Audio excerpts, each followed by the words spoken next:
Greece के historical literature की एक कहानी आज भी बेहद सराहनीय है।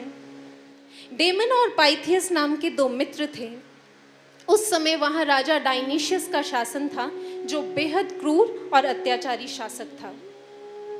जब पाइथियस ने जनमानस पर होते अत्याचारों को देखा तो उससे रहा नहीं गया। उसने राजा के विरुद्ध आवाज उठा दी।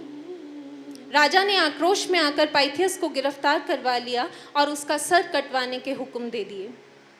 तब पाइथियस ने आग्रह किया कि वो एक बार अपनी माँ से मिलकर आना चाहता है। राजा जोर से हंसा, बोला, मूर्ख समझते हो मुझे?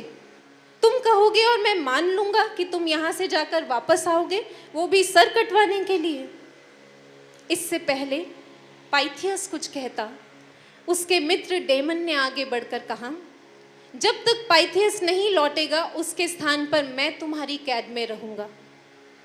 राजा ने डेमन की तरफ हैरानी से देखते हुए बोला, तूने तो मूर्खता की सारी सीमाएं लांघ दी। जानता है ना, अगर तेरा ये मित्र नहीं आया तो उसके स्थान पर तेरा सर कटेगा। डेमन बोला, यह मेरा सौभाग्य होगा कि अगर मैं अपने मित्र के लिए जान दे सकूं। पाइथियस ने डेमन को गले से लगा लिया और बोला, मित्र, मैं जानता हूँ मुझे तुम्हें यह विश्वास दिलाने की आवश्यकता नहीं है कि मैं वापस आऊँगा, बस मेरा इंतज़ार करना। इतना कहकर पाइथियस चला गया। दिन बीतते गए। आखिरकार सर कलम करने का निर्धारित दिन आ गया, लेकिन पाइथियस नहीं आया। डेमन का सर काटने के लिए एक बड़े से मैदान में तैयारियां की गईं। भीड़ की भीड़ उमड़ आई, सबकी सांसें अटकी हुई थीं। राजा ने कटाक्ष किया, दे दिया ना मित्र ने धोखा, नहीं आया ना लौटकर। डेमन ने कुछ नहीं कहा। उसे वेदी पर ले जाकर खड़ा कर दिया।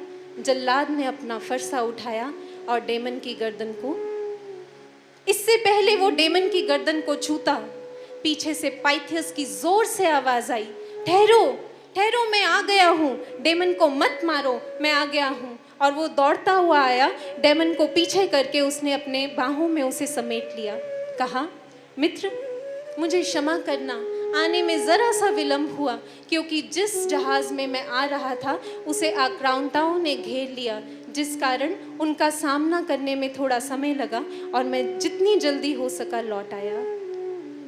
सब हतप्रभ खड़े यह दृश्य देख रहे थे। आज एक अजब मित्रता की गाथा उनकी आंखों के सामने घटी थी। सबकी आंखें नम थी, यहाँ तक कि राजा की भी।